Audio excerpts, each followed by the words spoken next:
Este programa lo que va a hacer es resolver un circuito en paralelo. ¿Por qué se caracteriza exactamente este programa? Porque aquí podemos introducir el número de resistencias que nosotros queramos. En otros programas, si nos damos cuenta, te pone el programador que lo hace una limitación de 5 resistencias, 4 3, pero en este lo que vamos a hacer nosotros es que el usuario nos introduzca las resistencias que él quiera meter. ¿Cómo hacemos todo esto? En la primera línea, lo que vamos a hacer es un float declarando todas las variables que vamos a necesitar. En segundo lugar, lo que tenemos que hacer es pedirle al usuario la tensión de su circuito y la vamos a guardar en la variable v. Siguiente pregunta, le tenemos que decir que cuántas resistencias tiene su circuito y esto lo guardamos en resistencias. Y todo esto va a ser posible gracias a un bucle for. El bucle for va a ir desde x igual a 1 hasta x menor o igual n resistencia, que es el número de resistencias que introducimos. Y esto va de uno en uno, va sumando uno a uno. ¿Qué significa todo esto? Todo esto significa que nos va a hacer lo que hay aquí metido según el número de resistencias que metamos. Es decir, aquí que nos pone code, dime el valor de la resistencia. Si nosotros metemos 5 resistencias por teclado, nos va a repetir esto 5 veces. ¿Cómo funciona cada vuelta? Imaginémonos, en la primera vuelta, dime el valor de la resistencia. Y le decimos que vale 5.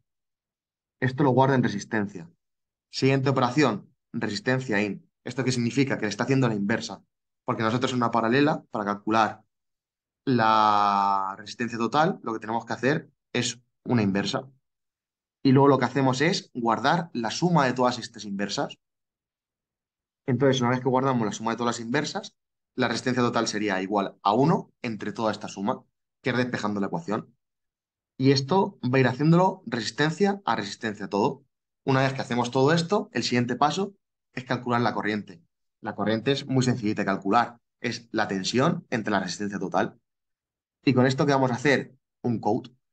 ¿Y el code este para qué es? Pues para que nos imprima por pantalla cuánto vale la resistencia total, la intensidad y para aclararle al usuario que como nos encontramos en un circuito paralelo, pues todas las tensiones van a ser igual. Siguiente punto. Aquí lo que nos interesa es analizar las resistencias que nosotros queramos. Entonces, ¿qué tenemos que volver a hacer? Un bucle for. Le preguntamos al usuario que cuántas resistencias quiere analizar y lo guardamos aquí, en la resistencia. Otro for, desde x igual a 1 hasta x menor o igual que a resistencia, que es análisis de resistencia. Y va a ir sumando uno en uno. ¿Esto qué significa? Que nos va a ejecutar esto tantas veces como un número de resistencias queramos analizar. Y va a hacer todo esto cada vuelta. Vamos a suponer que le hemos dado un valor de 5. Dime el valor de la resistencia que quieres analizar. 5. Lo guardo en resistencia. Por la intensidad de esa resistencia va a ser la tensión que le hemos introducido antes entre ese 5 que le estamos dando de resistencia. Y luego la potencia es V por V entre ese valor 5 que le estamos dando como resistencia. Entonces, en esta vuelta, lo que nos va a decir es la intensidad de tu resistencia vale esto, la potencia de tu resistencia vale esto. En la siguiente vuelta, que le decimos un 3 pues hace lo mismo, pero con el 3. Vamos a ejecutar a ver qué pasa aquí. Dime el valor del circuito, la tensión. Le vamos a dar un 10. ¿Cuántas resistencias tienes? Pues vamos a tener 3.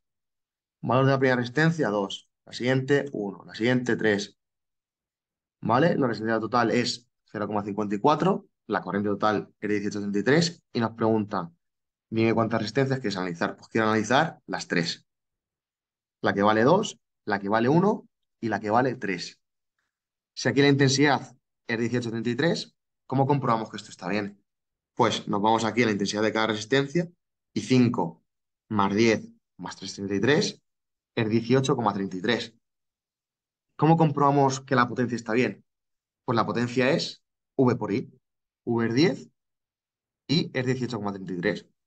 33,33 más 100 más 50 es justamente este 183,33. Entonces lo tendríamos bien.